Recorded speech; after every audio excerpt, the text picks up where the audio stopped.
I'm going to talk about raising your own food. And I was just watching TV and they're talking about a food shortage coming. But just to show you a little bit of how people used to do things, and actually, I'm using some modern technology to raise these chickens here. But as you see, those were these are bitties that I hatched in an incubator. Now I only got 4 out of the 12 eggs to hatch, and one of them has died. And these 3 are a little over a week old. But anyway, I'm just saying we're not going to starve to death here in America, because even if the food gets low, we have means to feed ourselves. And so moving on, we're going to take a little trip out in the garden, and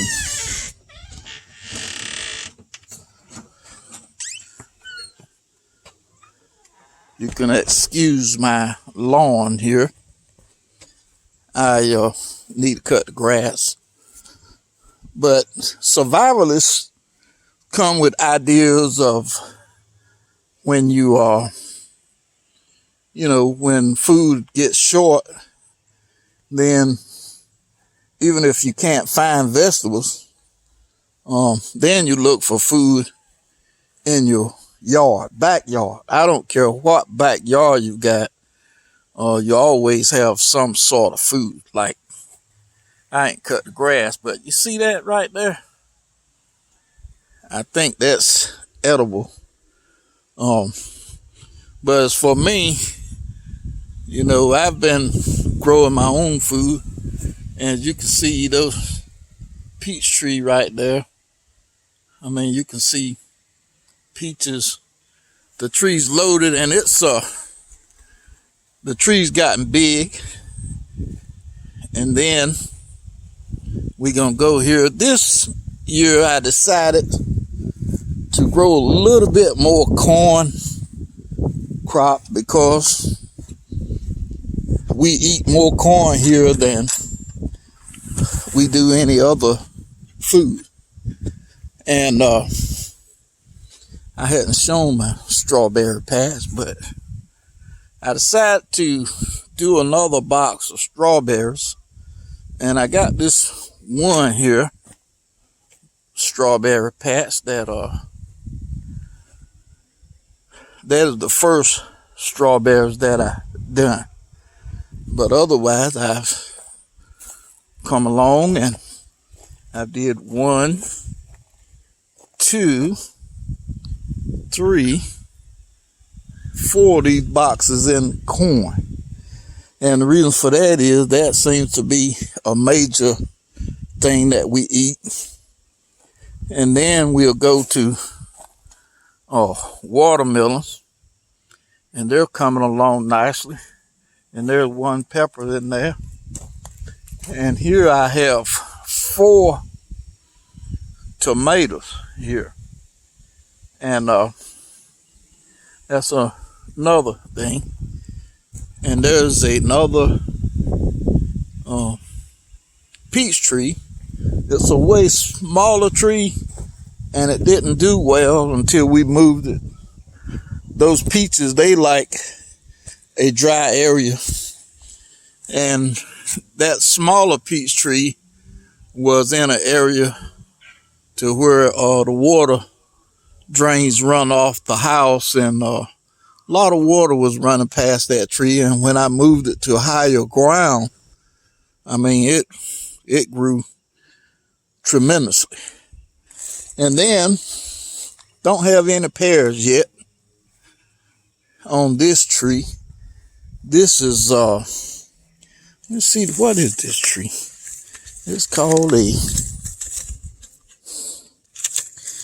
well, Bartlett pear tree. Bartlett pear. Those are some I like to buy out the grocery store, and they're real good. And then here, you know, we got blueberries. You know, this is just backyard stuff. And over here is an apple with no apples on it. And then, of course, I got my little vineyard here for grapes. And I've been trying to get these things going so that I can, you know, make my own brand of wine. It's not working out. There's where some animals been in here digging. What they were digging for, I don't know, but I've had something in here. And then we'll move on. And there's more grapes.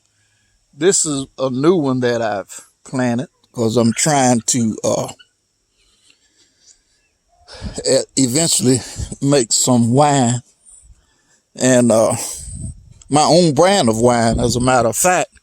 And as you can see, I've put in the work, but I'm not reaching the harvest that I want. If you'll see those little four, let's see if I can get a good shot of them. Those red chickens, those are some biddies that I showed on video at one time, and they're moving on along, and they should start laying eggs within another 3 months. I mean, you just don't get eggs from chickens. It takes time and a little bit of money. And the reason I show this is hopefully I'll be able to help someone get started if you know, need help in, you know, kind of growing some of your own crops.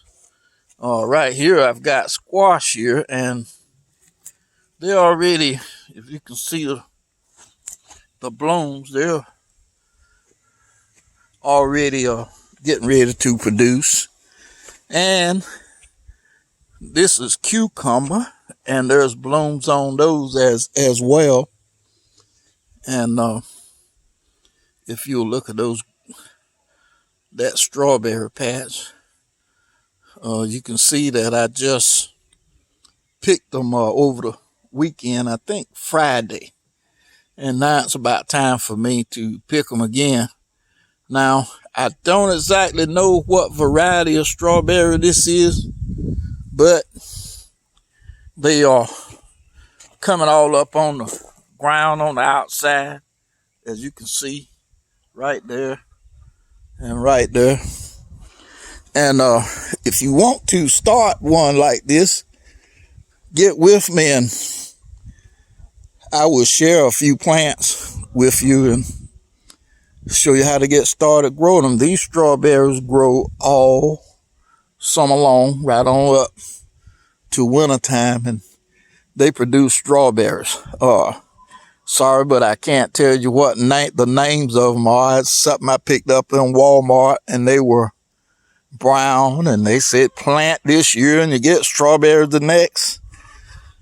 But I planted this year, and I did not get strawberries the next year. Matter of fact, it was like 2-3 years before I started getting any strawberries. And these plants that I transplanted green this year, as you can see, they produce strawberries right away. And they're thinner, so the strawberries are a whole lot bigger than the ones that are jumbled up there. I got to thin that out and make some more strawberry patches. Okay, that's sort of all I've got for this video. It's been a long time since I've, talked about raising your own food, but you can lead a horse to water, but you can't make him drink. And I'm just saying, in order to, sort of make a difference on your food bill and to ensure that, you've got food, then growing your own food is one of the ways to help your family. All right, and y'all have a nice day.